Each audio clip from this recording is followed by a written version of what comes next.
Hello, everyone. I apologize. I don't have access to my video control button, but I do want to welcome you to the final presentation of the Reshaping Rochester lecture series. The theme for this year, as you all know, is building a just community.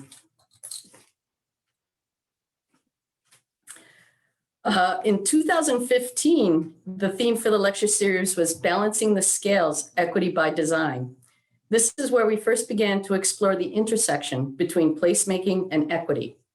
We believe the theme of this year's lecture series, Building a Just Community, can be a catalyst for much needed conversations and an inspiring action that we hope can have a positive impact on our community. All of our programs for 2021 support this theme. The Community Design Center of Rochester was founded in 2003 and is celebrating nearly 2 decades of service to the greater Rochester region.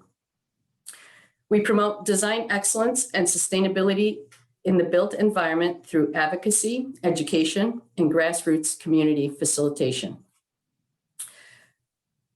At this point, I'd like to introduce our board members, Bill Price, Monika McCullough, Stephanie Annunziata, Vanessa Villeneuve. These are our executive committee members, and our at-large members, Natalie Anderson, Howard Decker, Eugenio Marlin, Miriam Yakub, and Tanya Zweilen. I thank you, each and every one of you, for your commitment, guidance, and support. We would like to recognize and thank the New York State Council on the Arts, who has made our work possible through their generous support through the majority of our existence. Our circle of friend members are persons or businesses that have made a commitment of sustained support to our organization.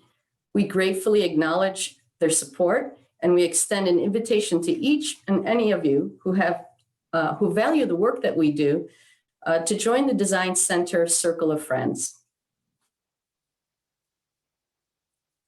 Special thanks to our presenting sponsor, Home Leasing. We are truly grateful for Home Leasing's commitment to the series and their generous support through the years.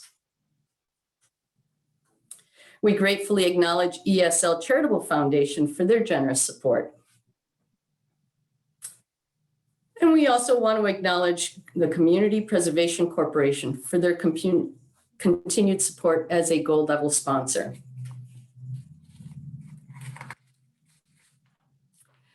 And we would like to thank all of our previous event sponsors, Hevern and Company, Reconnect Rochester, the City of Rochester, and the Greater Rochester Association of Realtors for their support.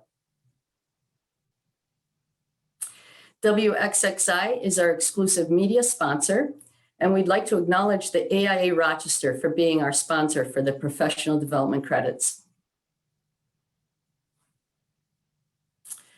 And so you can see we have great support from businesses and organizations throughout our community. We'd like to acknowledge all of them. We truly could not do the work that we do without it. I'd like to take this opportunity to recognize the unsung heroes that have made the series possible, especially Monika Reifenstein, who is the Zoom wizard behind the scenes, our lecture planning committee that works year-round to plan and organize this series, and of course, our board of directors. And I'd like to just remind you to please take the survey at the end of the presentation. Your feedback is very helpful in helping us to plan our future programming.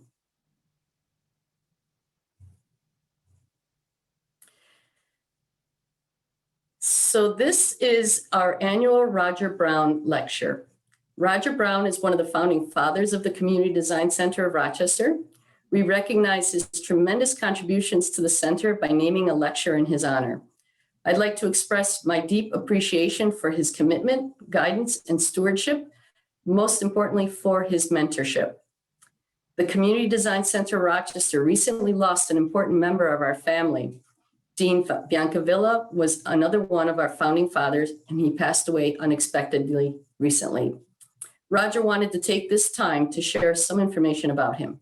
So now I invite Roger to say a few words. Okay, great. Thank you, Maria, very much. And to say the least, I am very honored that this lecture is being presented in my name. But as you mentioned, another founding father, Dean Biancavilla, passed away a little more than a month ago. Dean was a real friend of the center and its activities. And why you could really say that he was a founding father is that in 1998, this adventure that we're on started in a sense with him and his partner, Bob Haley, who had a design center in Syracuse that they had formed and created it into a nonprofit. They came to Rochester to make a presentation to our tiny group of interested professionals, thinking that in the future we could form a design center too. So Dean and Bob gave a presentation, which was really well received. But from that point on, Dean became a real contributor and to the whole operation of what was ultimately to become the design center.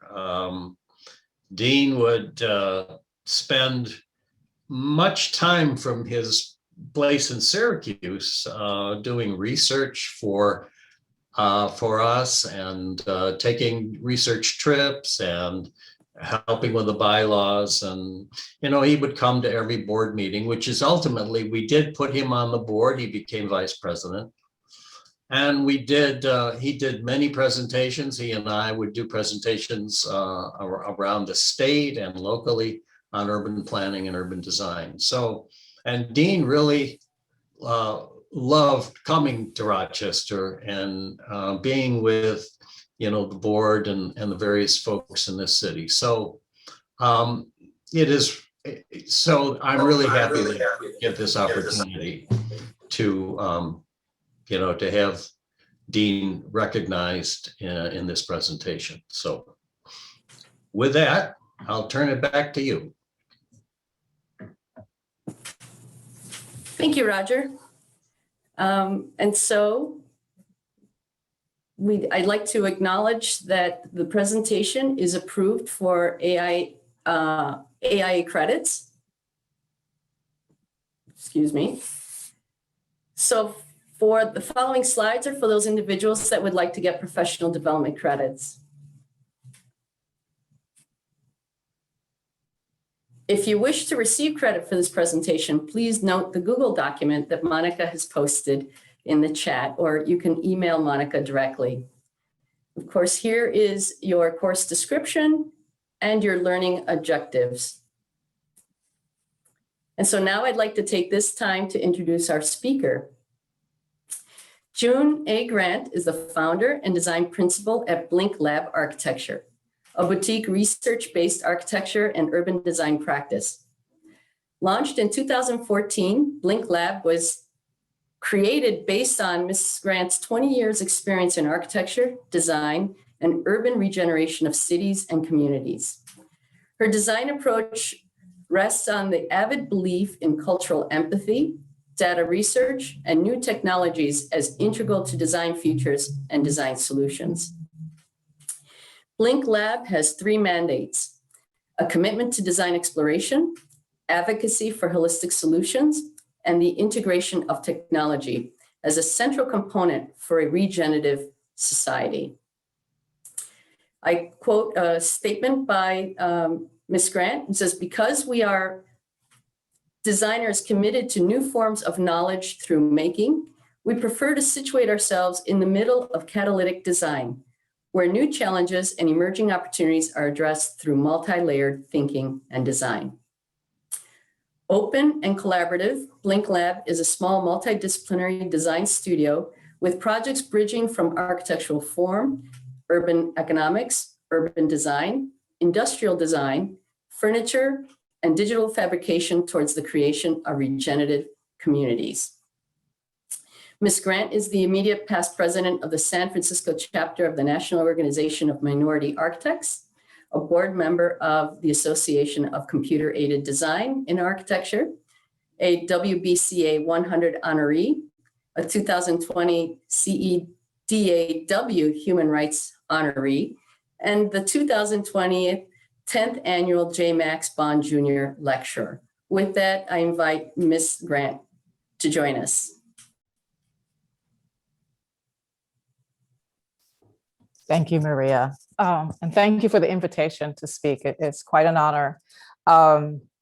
We were just recalling before we started that last year, Tony Griffiths gave a fantastic lecture. And then last week I was able to attend lecture as well in preparing to speak to this audience. So this is really quite an honor for me to talk about the work that we do and why we're located where we are. And I just noticed a slide prior said San Francisco, California, but I'm actually in Oakland, the city across the bridge.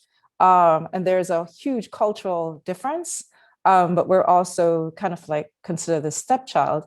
So there's a little bit of David and Goliath story between those two cities. And before I start sharing my slides, I want to situate us a little bit.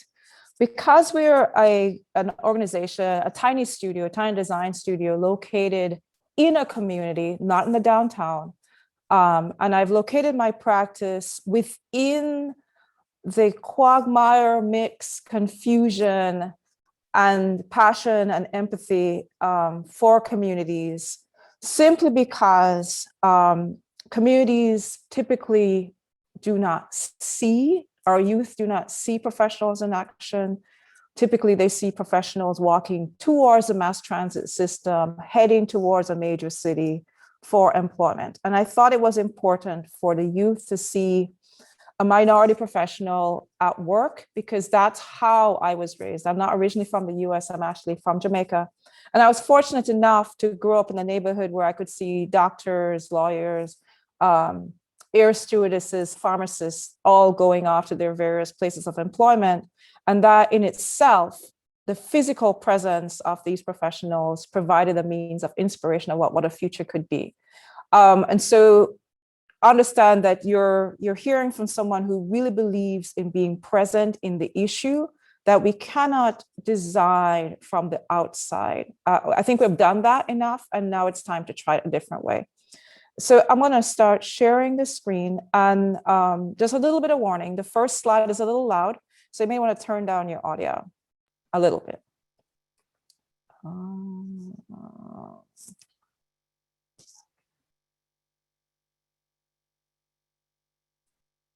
Can you see the first slide? The screen is a little bit different than what I'm used to.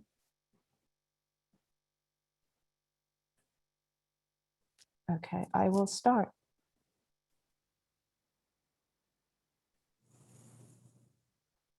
So the image that you're seeing is the heart of Oakland. It's Lake Merritt. It's an artificial lake. And this is where on a Saturday morning, this is the activity that you will typically see. Drummers arrive and they'll drum all day from sunrise to sunset. It has been a cultural tradition for the city. And as a result of new populations coming in, it has become a space of contestation, where those who are not used to the sounds of the drums also are concerned about the noise of the drums. So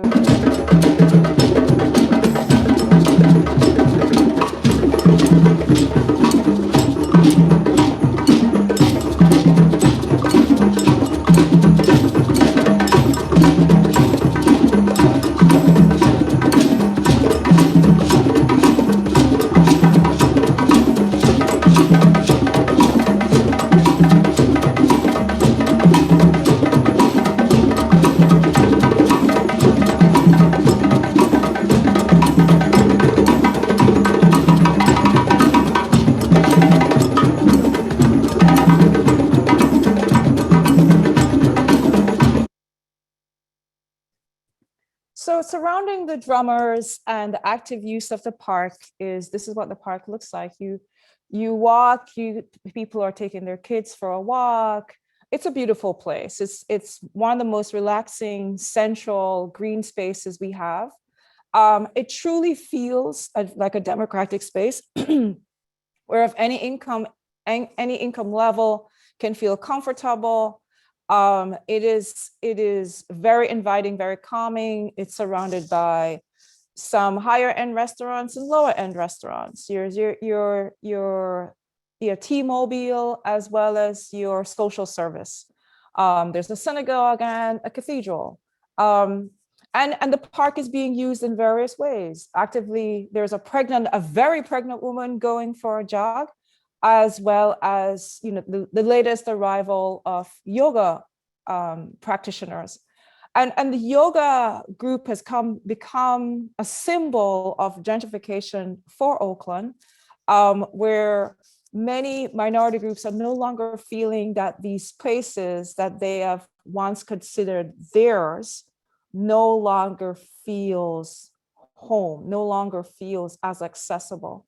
And this is a huge marker transition that Oakland is going through as it gains popularity as a place of desire, while still managing being a place of great political action and very vocal participation in a public dialogue. So, and recently we just had another incident at the lake. It is also, these photographs are taken exactly the same day, same time.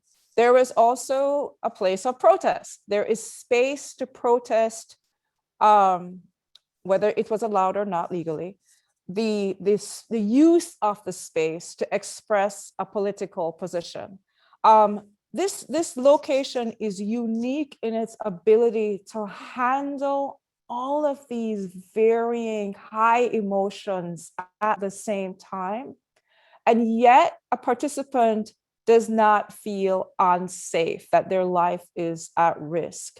There is enough space to move to where you feel you would be safer, or you wish to be a bystander, which was what I was on that very day. And I show these images to try to explain the various positions and activities that Oakland holds and has the ability to hold in this one site. Now, around this is a great space of contestation, and this wall, I think, describes exactly how Oakland and what Oakland is going through, where a group and a pretty nicely balanced income range finds itself being pulled apart, and quite a lot of income and new cultures, new tastes have moved in, and the existing communities think they're experiencing a form of genocide, a form of cultural genocide. And where my office is located is in one of the locations that actually is going through this large question as if, are we going through progress or are we going through genocide? And so I look to, and I distinctly seek out, where can I find these spots, these moments in a city's geography where I can start to understand what were the decisions in the past that made this current experience very pleasurable or not pleasurable. And one of the things I've come to realize is that it's not in the books. I actually have to spend a lot of time observing space in use and observing who is in that space, who's in the middle of the space, who's on the periphery. What is the infrastructure that's there that's supporting the space as it's being used? And what's missing that could be provided to have the space be more of a feeling of home and dignity. What I've come to realize is that the information that I seek and the information I tend to rely on do not exist within books. So we're going to travel in this presentation 3 sites. The lake in the middle is the blue, and my projects use a program that the city of Oakland has called Adopt a Spot. And I think many cities may have a version of this program. It's where I fill out a single 8.5 by 11 sheet of paper. And it says, I become the caretaker of a public piece of land. I pay no fees for it. I clean it up, and the city will give me brooms and carton containers to put the trash in, and the city will come and pick up. All that they ask is that you become the caretaker of that piece of land. This one unique piece document that's easily available from our public waste department allows me to take possession of land that is being ignored. And so I was introduced to this document by another architect. And so I've been using it as a way to empower community members as they try to make changes in their distinct locations. So we're going to travel outside of the Lake American and the Drummers and start to see what communities are experiencing and how we're using this one document to start a conversation about what could be done where. The locations, even though we're all in Oakland, the first stop is a project, the library. This is what this community looks like. It's the Hoover Foster community, also known as the Hoover Durant community. What you're looking at is a community that used to be the middle-class African-American community. It was where the first Black mayor was born and raised. It was where the first Black librarian for Oakland was born.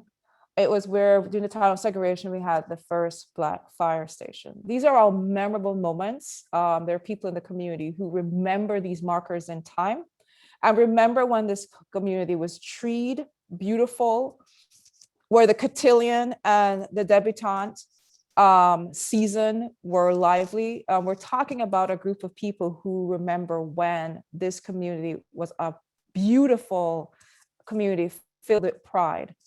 And as a result of a sequence of activities that started back in the 30s, actually, the decline was etched in stone in text. But the biggest marker, of course, like many cities, was the advancement of the highway. As a result of the highway cutting through this community, 2 libraries were demolished. But the highway came through in around the 60s, 70s, but the decision around the library happened much earlier. But the person who brought the library issue to my attention is Altaneer Baker Cook. Altaneer is 80. At the time I met her, she was 80. And she literally said to me, June, I want my library back. And I said, well, where did your library go? And she said, well, the libraries were demolished. And she remembered when, as a child, that was where she learned how to interact in public. All the graces, all the finessing that you needed to operate in a social context as a civic individual, you learned that at the library. You learned the difference between a private space and a public space, as well as, of course, books. But it was also where teenagers went. And what she was concerned about is that as a result of the demolition of the libraries, teenagers today lacked a place to go to. And she was very concerned about today's current youth. She's also letting me know that over time, this neighborhood has the largest number of Section 8 housing. And so she has witnessed her community shift from a predominantly African-American homeowner community to a high rental community, but also where she's seeing gentrification of new cultures coming in, and those cultures assuming that what they're seeing is what always was. But the truth was the decline of this neighborhood started way back in the 30s when the head librarian wrote a letter that said, this is a neighborhood that does not read. And this letter for me was when the crime really started, because it allowed decisions to be made about the changes in zoning and other changes that resulted in the decline of a neighborhood. When we write about neighborhoods, especially in urban planning context, hardly ever, and I should probably say never, do I ever find this level of research where you're looking at the decisions, the archival documents that give you, that shine a light on the decisions that are being made parallel to urban planning decisions. The Oakland Library Services is not part of the Oakland Planning Department. So you have two divisions operating and making decisions that have impact on the landscape, and yet we don't acknowledge that they do. But the community is the one that feels the impact of these parallel decisions that no one's bringing together at some point of planning. And so the role I play is I work with the community members to find those that archival material, but also the local stories that give me a sign about what existed where, how they existed, in order for me to detect the level of pride. But what this also allows me to do is to create a level of empathy for the residents who are there, so that we can work together to create what is the future they want. Because it doesn't serve them when all I do is assume that what they have today is what always was. I try to find a foundation upon which we can build. And the person on the top right, Ernest, he's born and raised in Oakland as well, very committed to that community. Although he no longer lives there, he plays a central role in keeping the historic archive of stories, but also allows the gathering of individuals to come together so that I and other architects and other community planners can hear the stories about what used to be there. And we are specifically looking for stories about how was space used, where were shops located, what used to be, what was the infrastructure, what was the economic system that was there that supported the community, so that we can figure out how to bring it back by leveraging the talent of the people who are there, but also leverage the history that's there to pull it forward and unearth it. So I want to point out that we are only 1.5 miles away from the lake, but yet it's so distinctly different from what we just saw. And but you can see that the highway, I don't know if you can see my cursor when I move it. You can see how as a result of the highway that was cut through on the left, on upper left of the image, is the beginning of the hills. And the MacArthur Highway segregates it from what we call the flats. And even though the lake exists within the flats, culturally, it's not really the flats. This is the flats. This is what you will see south of the highway. And what I try to do, and my office is 5 minutes drive from this. When this community reached out to me to help them revive the library, I was actually in the middle of trying to understand, why do we have such wide roads cutting through communities? And I couldn't see truck traffic of any means or significant enough to handle this. And I was seeing this a lot in African-American communities. I started to examine the physical width of the roads, the distance of streetlights, the number of trees, and where artists were trying to use wall art, mural art, as a means of pride or bringing back pride to communities. And my concern was, well, we actually need physical buildings. So wall art's going to disappear at some point. So that intersection that we were just looking at is an intersection where two roads cross, and it's under-designed. And as a result, there's this little pie shape that became my focus. And my thought was, right now the cars are running right through that intersection. What if we shut it down? Can we close off where that makes the X and start to create a campus? And that campus is a library campus. It's an education campus. It becomes the entry point, an announcement that you're entering into a community, and therefore you must change your behavior. You must change how fast you drive. You change your composure. We're offering education. We are trying to signal that everything about this neighborhood is marked in this very location. And so what we're trying to do is look at reviving the library, but also as a means of solving an under-designed issue, which is a streetscape, pull the land together and create through some kind of aggregation a new campus that will signal more about where the community wants to go and what they want to do. So we're actually in a fundraising / urban planning / propaganda campaign around not just the need of the library, but also the need to redesign our roads and the impact our roads have on community development and community health. So this site is one of 3 that we've identified as ideal for the library. But this is my preferred site because if we solve, with this site, we can solve urban planning issues that we have not dealt with to date. What it allows me to also do is provide community spaces, a place for kids to play, a place where the bicycle, your act of going from top left is residential, lower right goes towards downtown Oakland, where if you're riding a bike, you can ride through kind of like you would a college campus, bring in that campus design approach to the knuckle location in a community, where instead of it being an intersection for cars, it's an intersection for knowledge and alternative mobility. And where we're starting to have this idea of, can we also have an auditorium space? Can we have a performance space that's outdoors? Because this community does not have a place to also have a protest. Where would this community go to have its own protest movement?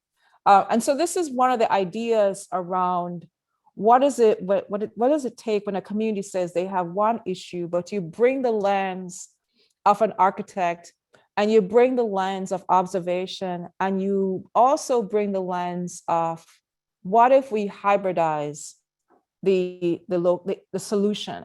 Don't just solve for the library, solve for many things in the landscape, because also chances are the book collection itself will not be able to maintain the energy that's required to keep a library going.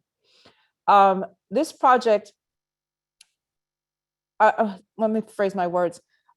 There's a tendency to bring placemaking and site activation to underserved communities. That's not what I actually do. I actually bring design strategy to communities. And I look at what is the issue and try to strategize how we're going to get that building. Site activation and protest movements are a way for me to bring attention to the issue and to bring attention to the fact that we're serious about the need of a building. And we bring what we would have done for a private developer, which is we have a schedule. We go through schematic design, design development, all the design phases with this project, with the community projects, just as we would for a private developer. But for community project, we kind of parallel that with I call it propaganda until I find a better term. So this is our site of propaganda. It's the triangle.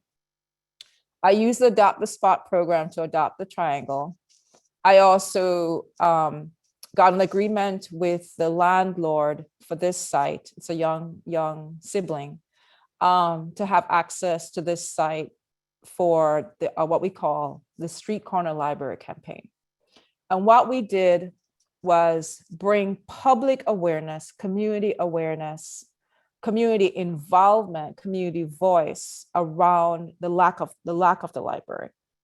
And this role of using protest action and guerrilla movement in land use to bring attention to a need, and it's critical for us in the studio because it's kind of play acting in the street where we're performing the actions of a library, but we're doing it on the street corner specifically so that those who are driving by become aware of an issue. Those who are in the direct community can come by and participate in the library action. And we're also able to invite those who have left the community to come back, to participate in a joyous event. So although I use the term propaganda and protest, I use it tongue in cheek. It's where I'm using the open land to create a future. So the understanding that as a design studio, we're looking at politics, we're looking at what are the political tools or the governing tools that we need to have in place, signing off documents, calling landlords to see, we'd like to use your piece of land, how we're going to close off a street in a nice way instead of using those plastic, triangles.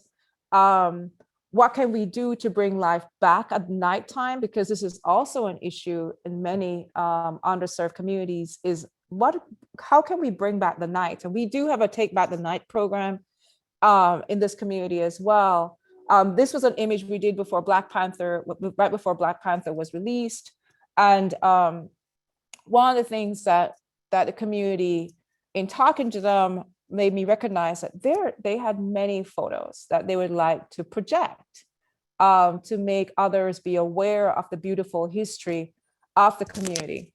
And so one of the things we did was we created what we call library towers, where the idea was that the library book stack didn't always have to be just a flat wall of books. Why don't we do a tower where the base of the tower is the collection of books displaying various topics, but above that would be a cone of images of historic moments, important people who are important to that community, seminal moments, or even just photos of people's the family of residents. And that was the idea. So we built the prototype and we brought it to the site. We had a site plan, which is what you're seeing on the right. And these are the infrastructure of the Bring Back the Library campaign. We had tables with maps.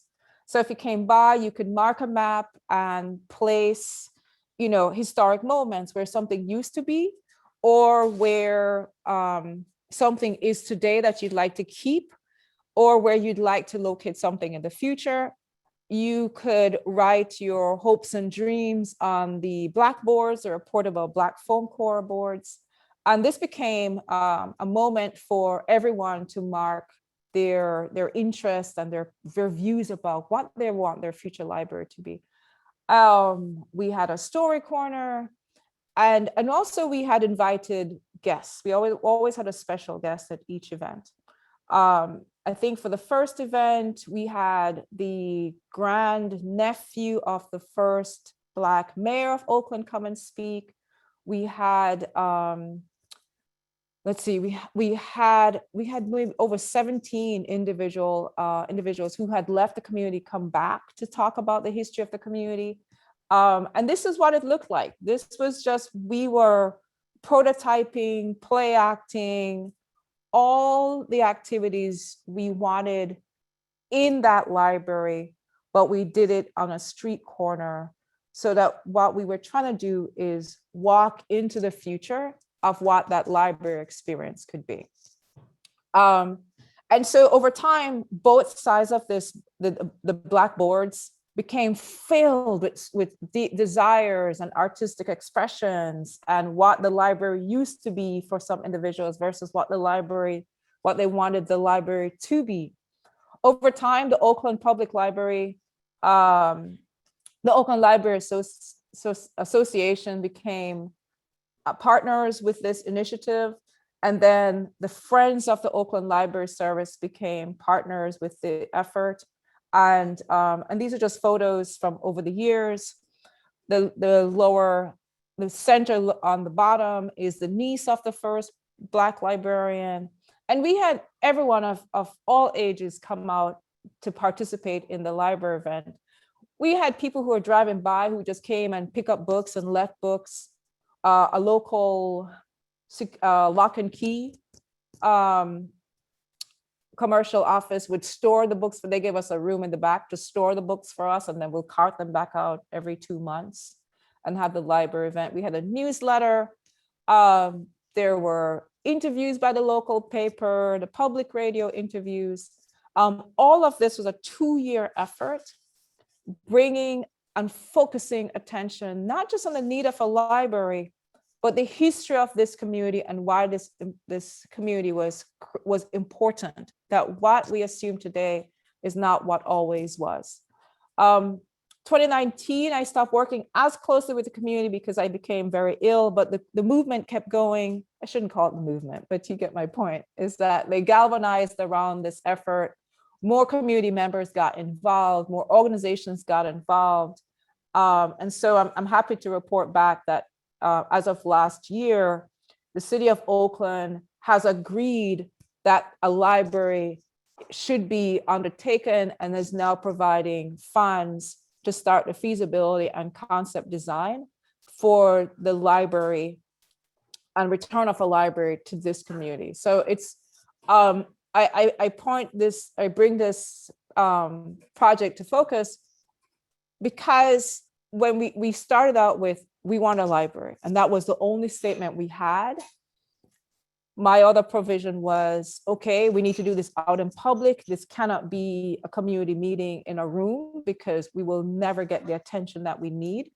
And I thought it was critical to take up physical space because we are talking about space and we're talking about what we want to do with a space. And so this is, for me, you have to see that space in action. You have to walk into that future. It is not just drawing on a piece of paper and not just putting dots on the wall voting for a design idea, that it really takes the active engagement of the people who live there and the role of an architect in understanding there are many pathways to a project, that there's no one singular path. And with each community group that we work with, I have to learn about what their latent potency is, what their latent assets are and how to leverage that.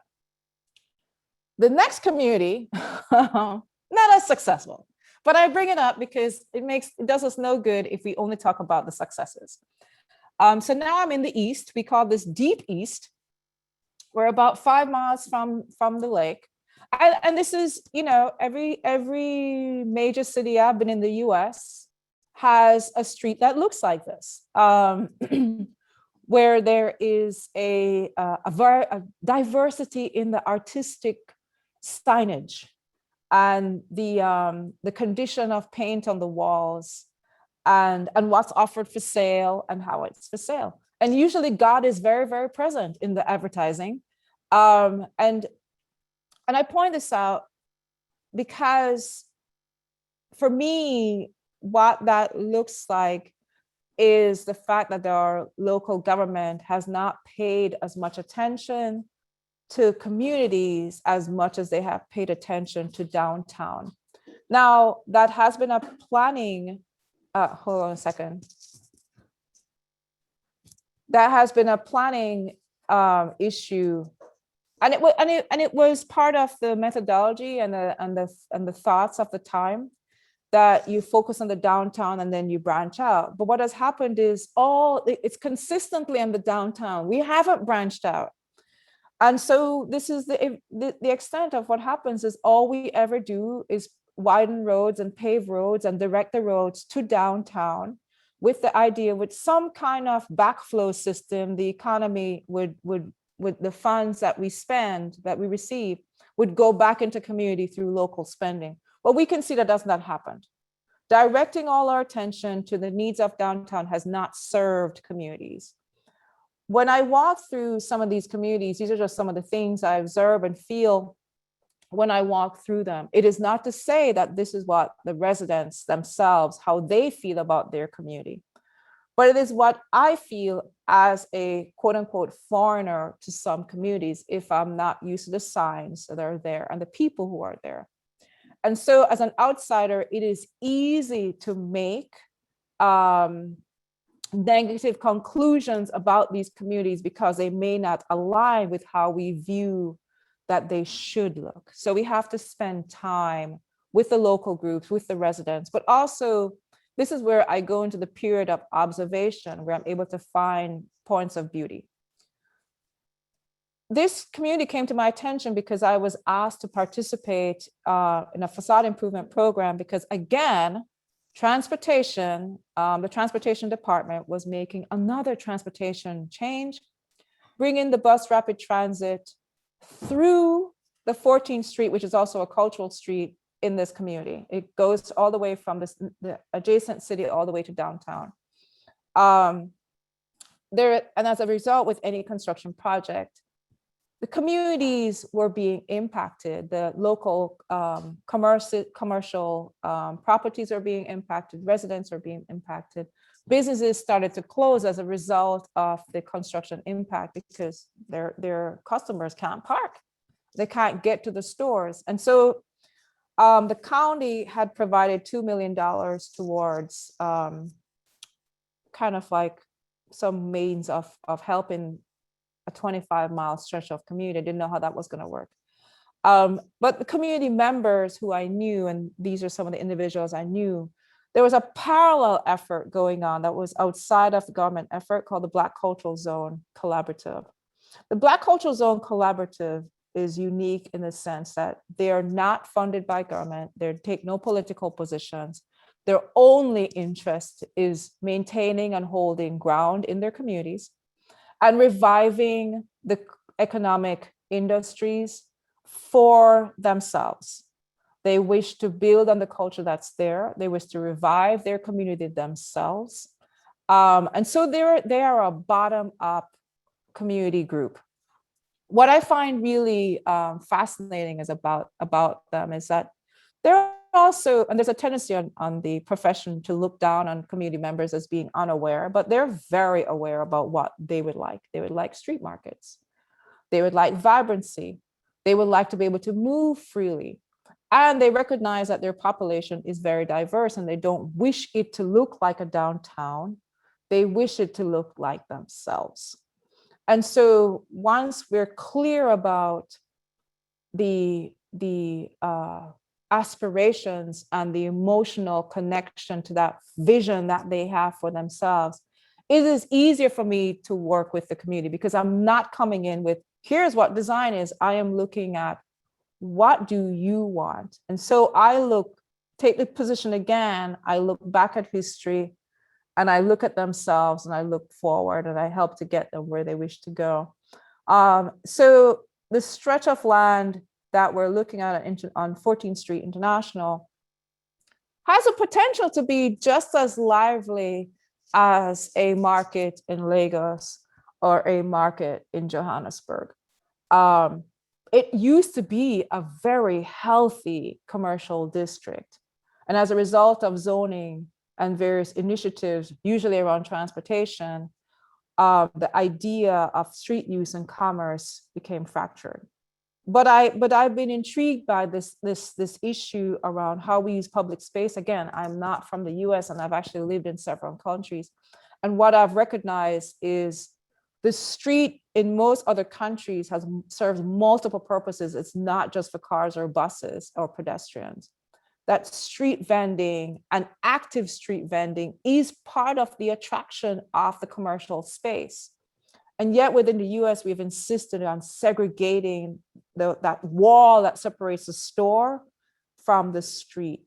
And so thankfully, we're going through this idea about how do we merge this back again. Community members wish to use their street in a more active way. And so looking back, what are the assets? How can I leverage them? Where do I start? And so I always start with what are the buildings that are there? What are the intriguing forms? What are the guerrilla actions that are going on? And especially this one, someone created their own garden in the sidewalk, beautiful. It also happened to be a florist in the store that was parallel to the sidewalk. And so she took full advantage of the sidewalk and built a beautiful example of what a sidewalk garden could look like. I look at brick patterns. What are the forms of expressions that happened in the past that we could leverage and use for the future? I look at who used to be there and who's still there, who have sat through this and gone through the highs and lows of the community and wish to bring it back. because these individuals, like Mr. Silver, who recently passed, they are the ones that are the cultural thread that allow me to have conversations with several age groups. Here again, I'm looking at where can I employ the adopt a spot idea at a major intersection, two pieces of public land. We have the issue of on one corner is the KFC, the Kentucky, which is a large parking surface, heat island. The only really dense shopping is this building right here, lower left. So sites 1 and 2, we were looking at, can we create a street market? Can we get approval to use this land for that purpose? And we are still in the discussion phase about these two pieces of land. There are developers who have their eye on it as well, but the community group is adamant that they would like to buy the land and develop it themselves. What came out of this, interestingly, is directly north of the photo on the left is a shopping center that has declined. I'm going to pause here because I want to tell that story. The shopping center declined, and there's a 25-acre parcel of land with the same group, the Black Cultural Zone, got the rights to use for a Sunday market. And so today, we don't have the market on the site that I initially thought of. The community group found a site that they preferred and got access to that. And now they have a lively market. And even this weekend past, they created a roller skating rink and had a fantastic event for Juneteenth. So now I'm going to play again. So the last project I'm going to present is a creek project. This is also, I have many favorite projects, but I love this one in the story that came out of it. A beautiful creek that separates Oakland from the next city, San Leandro. And like many creek projects over the years, it was concreted on this to direct flow, not maintained that well. But the community that lives alongside of it, and now we're 6 miles away, as a result of not taking care of our storm drains, well, when it rains, that community, the system there's a backflow. And so the community gets flooded whenever it rains. And it's simply because the pathways to the creek are blocked, they're not maintained. And again, I want to point out that as professionals, architects and planners, we tend to think of residents, especially the lower income, not being aware about issues like sustainability and water and how to maintain creeks, but they do. In this community, it went through a particular, what I call a layered history. It used to be where the Japanese flower farmers used to own large tracts of land before they were taken to internment camps. But today, a Buddhist temple still exists in the community, although the Japanese population has moved away. And now this Buddhist temple is completely surrounded by historic Hispanic Americans and African Americans, which I find this whole cultural mix to be fascinating on the weekends. On the same street, a few blocks away from the temple, is our largest urban farm called Planting Justice. And Planting Justice is run by the previously incarcerated. They're the largest organic seedling provider in the nation. With this group, the strategy was less my leading and rather my providing support for the community group. This community group came together on the Kita, really passionate resident, really good heart, very clear about the future she would like to see for her community, and recognized that solving the creek, she wanted a greenway, and she wanted the creek to be a greenway. It's 2.5 miles, but it also recognized that there were people living on the creek, people that unsheltered, that we needed to be able to take care of the creek once it became a greenway. They recognized that there was an economy that could be part of the creek system. And what this group did was fantastic. The community groups sat down at the table with the county water district managers I had never seen this happen before. Typically meetings are the water district engineers come in and tell the community members what's going to happen. In this case, the engineers and the community residents sat down to come up with ideas about how this creek could be revived and become a community asset, a place of pride. And so they sat at the table as equals, both like really committed to creating a pathway forward that worked for both the means of governing and the community as equals. And so these are photos from the creek cleanup day, but the students and the residents and the engineers are out on a regular basis. And the local community college, Merritt College, provides urban planning guidance and assistance to the community group. So this is a pet project for not just the community that lives immediately at the tail end of the creek, the outlet of the creek, but also it's a project for the community, the local community college. What I love about this project is not just the individuals who live directly on the creek are part of this story, but a local organization called the East Bay Property Development, the EBPREC, East Bay Property Real Estate Economic Corp, I think it stands for, became involved as well. Their focus is land banking. And as a result of bringing them to the table, we now had a conversation and not just about creek, planting justice. We had a way of conserving and maintaining the creek.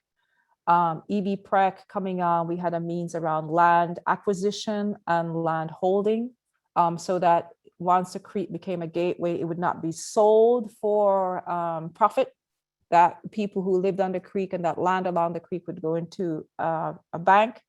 And we were looking at how do we use this as a economic employment and economic and skill set training as the creek condition is upgraded into a gateway system. So the community created this desire around a full ecosystem that will both create the ideas, develop the ideas, implement the ideas, and maintain the ideas. And that was critical. And once they explained and include the engineers who would be, of course, governing the use of the creek, once they explained to me this complex desire, what I realized was that a drawing of what that creek future would be was just not the only story that needs to be told.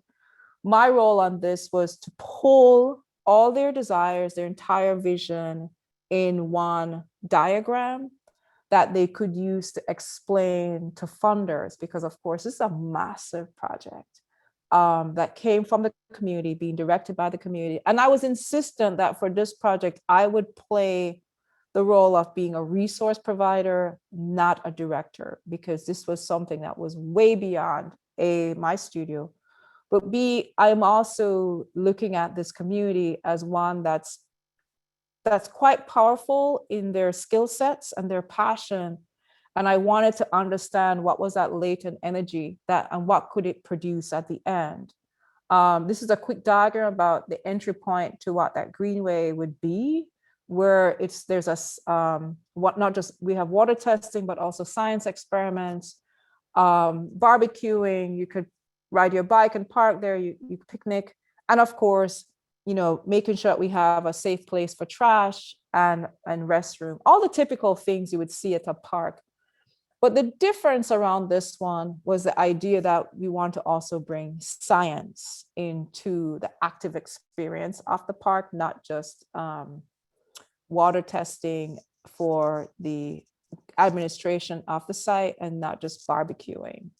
We really wanted it to elevate the experience beyond recreation to recreation and education, and possibly entrepreneurship as well.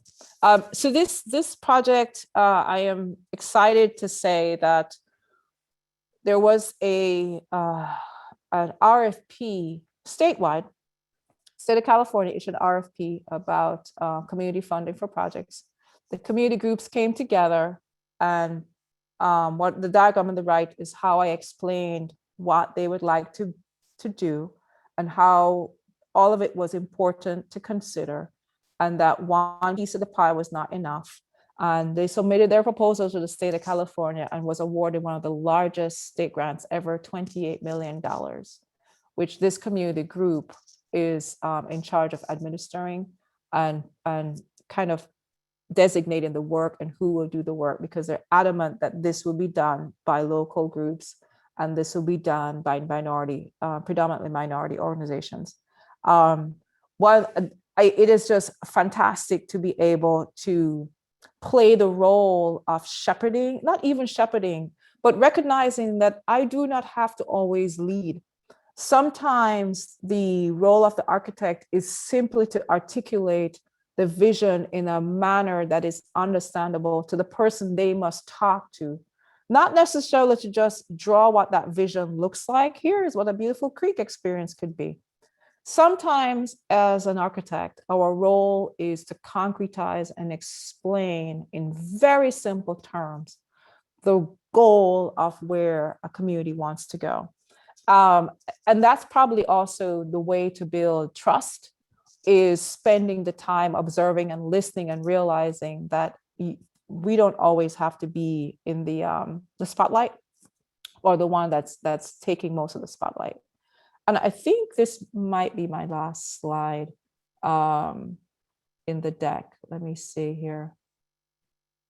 No, let me give a little credit to the people who this is just a small sample of the individuals I loosely work with. I'd say more associated, I get emails and requests, and then I try to support in a way I think that makes sense. So sometimes the work that we do in the studio is not designing the building, but rather designing the strategy. And that's why the lecture is focusing more on leveraging latency rather than the concretizing of an idea.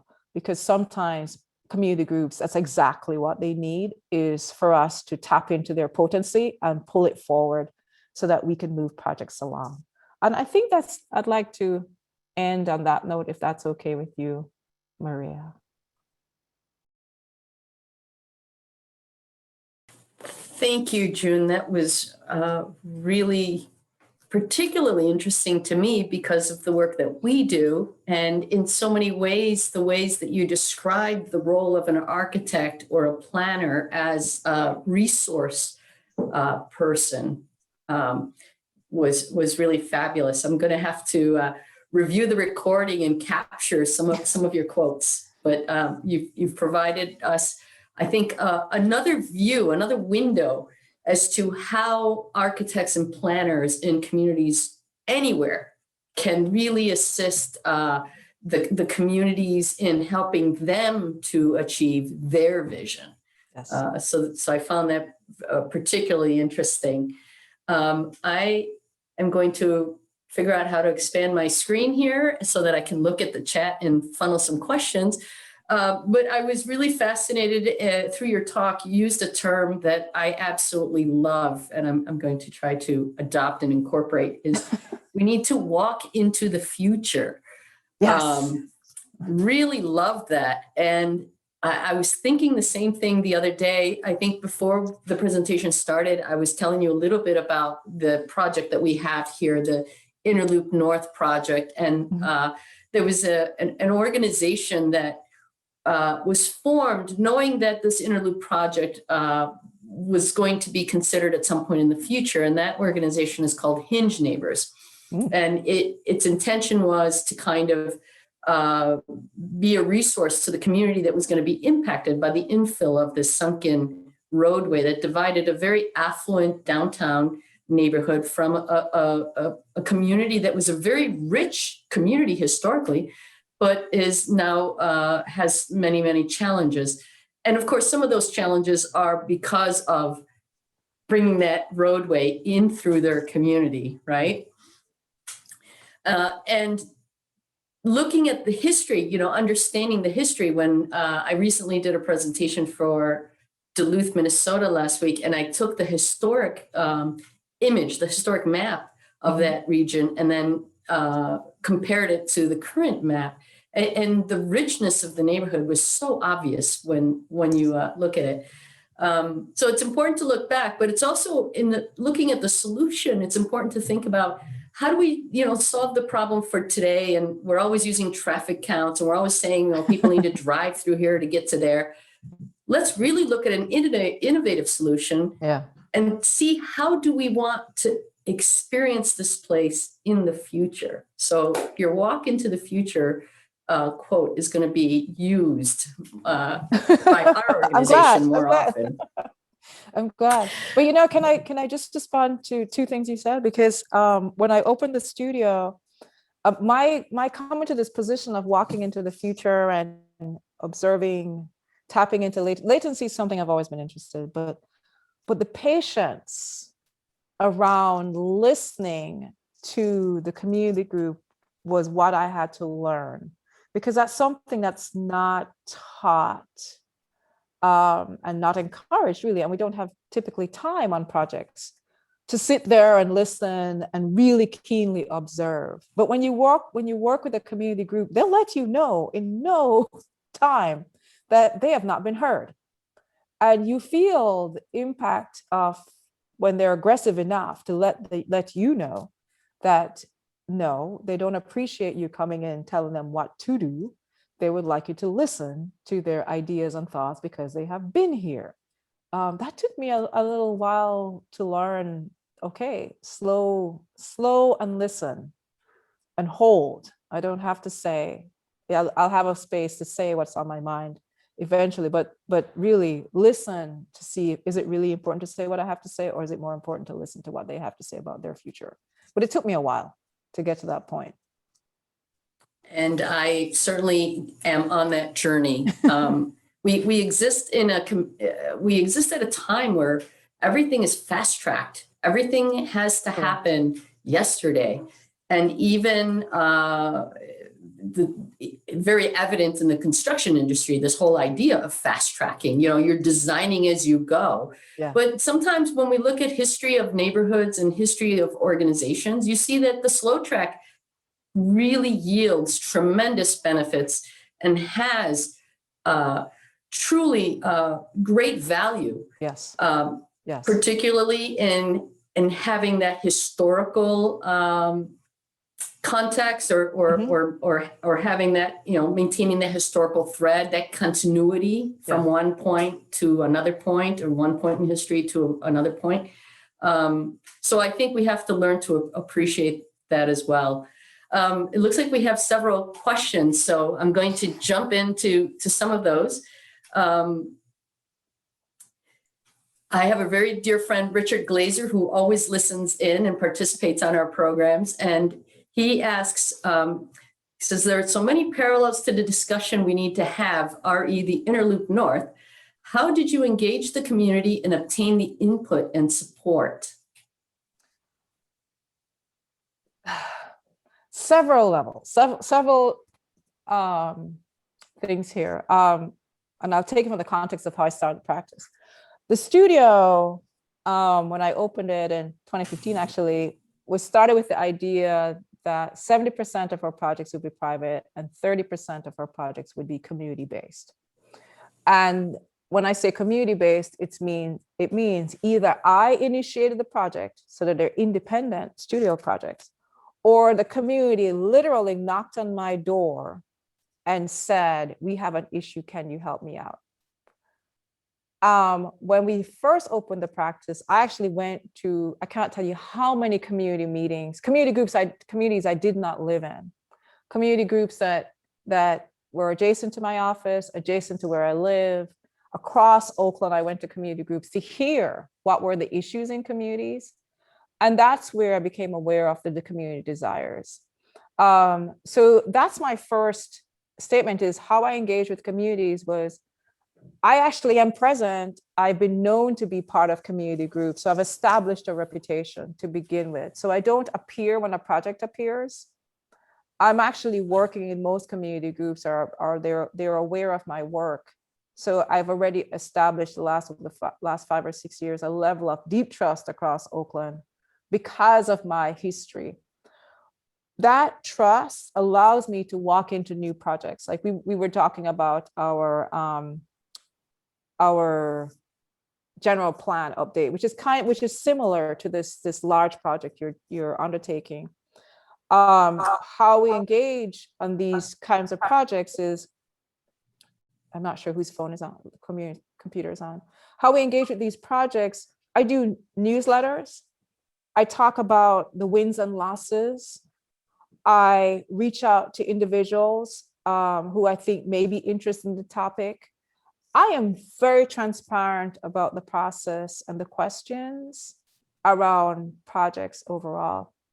And then I also always have an outdoor activity that's purely about having the community group put their thoughts and interests on the table. So I almost never go into a workshop situation where you have 4 walls and a door. Yeah, actually always it's outdoors for individuals to freely interact at will. It's meant to be embedded in the community, in the daily life of the community members, and it's on their time. And it's organized by the community, not me. So always I will say, I'll show up, but you have to organize it. You have to rally everyone. Here are the key things I need to walk away with. How are we going to engage and who needs to be there? Because most times with every community, there is a matriarch or a patriarch. There is a face, an individual who is the leader, the person that most community groups will support.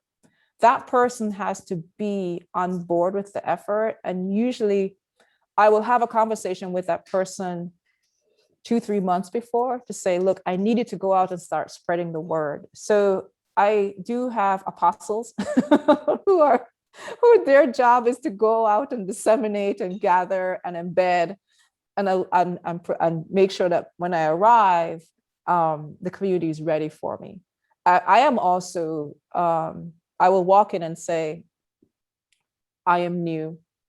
Thank you for inviting me. And I will take whatever hits, and I'll also take whatever benefits and graces I get from the meeting, because I know I'm coming in as an outsider, and it is critical for me to introduce myself and say, I am an outsider.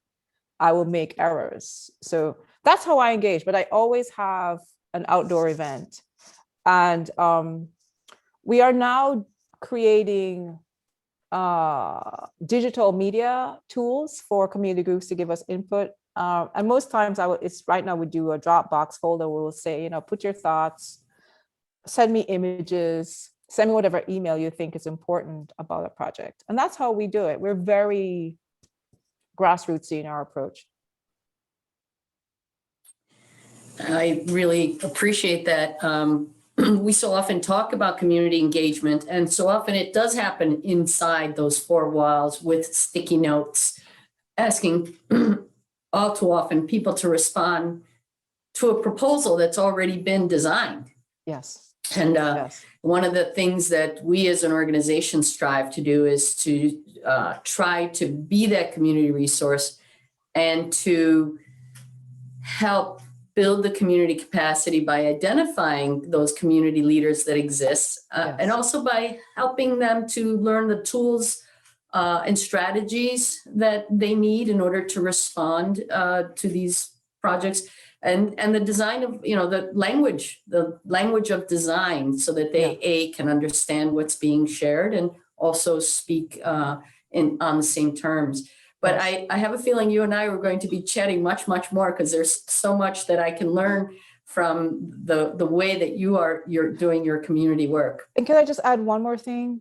We never send anything out without a human face on it, a photo of an individual. We never send out documents with just text and an image of a place. Always, always, always, if it's not on the front page, it's definitely quickly in the document that it's about the human being. And so we must make the document humane in its approach. That's a great tip. I am scanning the chat, but if you have any questions, I prefer that you put them in the Q&A function, so it's easier for me to scan. But I did have a question that other people might have been curious about as well. I was curious, how do you get your funding? How do you get paid for the services that you render your communities? That's a great question, because we don't do it for free. Okay, private developers, they have banks that will give them funding. Community groups, what I will explain is, here is what a developer, someone was leaving the office.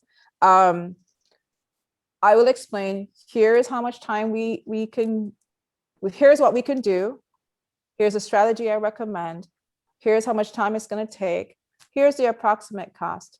My job at that point is to provide fundraising documents. And so what we will do is create the fundraising campaign that parallels the effort. The community group is aware that work takes time and effort, and we're doing it as an internal project, not as a pro bono after hours. And once they understand how the dynamics of design works, and the fact that I can give them fundraising slide decks and keep them up to date, they now understand that fundraising is a parallel effort to design. And sometimes it runs behind, sometimes it's in front. Sometimes I have to appear to present to a funder, sometimes I don't. That's one route. We also have machines in our office. We 3D print and have a CNC machine. And so for most projects, what I will do is design a lampshade, and we'll 3D print it. And that design is specifically for that project. And so community members will go out and sell the lamp designs on Etsy. We'll put on Etsy and say, this lamp is designed for X project, and sales off the lamp go towards the project. So it becomes, we use 3D printing and digital fabrication tools, which I didn't talk about in the presentation. We use those emerging technology tools to provide the support for the community projects. What this also allows me to do is educate community members about the future and tools. So because I'm really a techie, I love tools, but I also see where their integration into how we raise funds is, but also fun way to fundraise. So that's how we get paid, is through using our tools and fundraising slides. So you can sell enough lamps to make a living. Not really.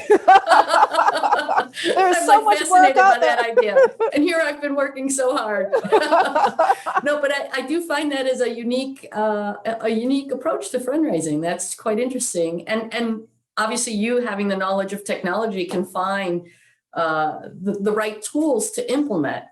Yeah, and now depending on the project. Yeah, and now we have interns who that's their, because my time is more expensive. So now I get to pass it on to the not as expensive staff members to do the production and do the designs. And most times those staff members are actually from the community.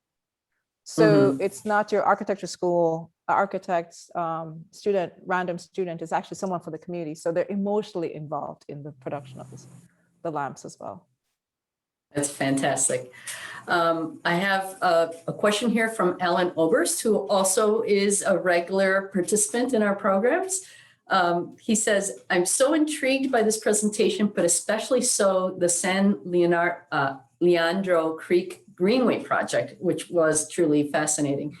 As someone who has 3 decades of experience with greenways, I'm curious if you looked at other urban creek restoration projects in other cities as precedents or comparables, or whether everything you did with that project was completely homegrown.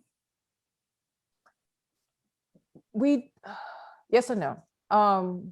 With San Leandro Creek, we did not look extensively at precedent projects, but I had visited the San Luis Obispo Creek Restoration Project and loved it, loved the experience of what they're able to pull the recreation and bar cocktail experience to the creek. So the creek has become almost this natural shopping district, but you can still walk and touch the water. So I thought San Luis Obispo was this fantastic precedent. I have not studied it. I have done quite a bit of water related projects, usually around converting wastewater treatment plants to be sustainable development so that they become parks. So my background and having been raised on an island, I'm used to water is a particular topic for me. In this case, what really intrigued me was the number and the woven nature of all the community groups with their own special interests coming to the table to solve the problem, rather than typically when special interest groups come to the table, they're looking to extract. In this case, the community groups came together to create. I don't know any other project where I've seen that level of cohesion. I just recently became aware of a housing project that seemed to have done the same thing, but it was just, so no, I haven't done a deep analysis of comparing the history and genesis and growth of past Greenway projects. But this one in particular fascinated me because there were no landscape architects on the Greenway project. The San Leandro Creek project did not have a licensed landscape architect on the team. This was a community college project that was aligned with the community. I was the only architect, as far as I know, who had any kind of input. And my job was the job I gave myself was to, okay, let's just diagram what they're trying to get to. Other projects, I think professionals have led, and this is a case where there was an absence of professionals, and I'm really amazed that they were awarded $28 million. So the answer is yes and no. And the resulting project just looks amazing. So I'm really impressed. One of the things I was particularly impressed about is that, that diagram that you created, to help illustrate their ideas and the needs. In particular, what you said, that one slice of the pie isn't enough, which is an approach that, governments often take. It's like, well, you want to do this big thing, but let's just give you a little something to get started and see how you do. Yeah. And the fact that really doesn't achieve anything. So I love that it idea. Achieves exactly what we got the funding to do. The little pie, that's all you get is the little pie. Nothing else. Well, we're coming up to the end, and we have a lot of really engaged and knowledgeable people participating on the program. So any of you who know of projects that really demonstrate this high level of collaboration and community-led processes, please do share them with us. We'll be happy to pass that information along. But it is helpful to know these projects so that we can use those as examples in the future. With that, there's one last comment, and I really loved what you said when you said they don't wish it to look like downtown, they wish it to look like themselves. And I think that is really the crux of community engagement, and the idea that every community wants to have their own unique identity and should. Yes, and there's a question from Richard Glasser. What is it like obtaining approval from City Hall? I've become such a poker. I poke them all the time. But no, I have a fantastic relationship with our plan department. The head of planning is Bill Gilchrist, who came from Birmingham and then New Orleans and is now in Oakland. And so he understands the role that I am playing, because we don't have that many architects or professionals willing to take the time to dedicate to, particularly, I live right by the train line. Hold on a second, I think it's going now. They don't take the time to hear and understand the needs of communities and then bring back in the language that the city needs it to be in, where we translate into the drawings and the text and the policies that the city needs. And so there are few of us, but not that many of us in this space. And so I have a pretty good relationship with our planning department. So not only is it critically important to build that relationship with the community and that trust, but you also have to build that relationship on the other side. Absolutely. And that allows you to be successful in the work that you do. Well, thank you so much. It's been a wonderful presentation. I'm going to just finish up with a couple of closing slides. But I really want to thank you for taking the time to share your insights in these projects with us. I'd like to invite everyone to join us next week on Wednesday for the follow-up community conversation. We'd love to have an engaged conversation about so many of the topics and points and projects that June has made today. So please join us same time, same place next week. And I'd like to let you know, once again, this was the final presentation of our 2021 series. We are in the midst of planning the 2022 series, which will start up again next January. So our next events coming up will be our Placemaking 101 presentations in the fall and our Reshaping Rochester Awards presentation in November. So please keep an eye out for the dates. And I just wanted also to make a particular notice that our nominations are open as of July 9th. We really want to recognize projects and people that are doing amazing work in your community. So please let us know about them. And lastly, please do fill out your survey to help us learn more about the type of programming that you'd like to see from us. And also, we probably will be looking at sending out a survey to talk about, in-person programming versus virtual programming and some other questions that we'd like to get information from. But please do share your insights or reach out to Monika or myself directly.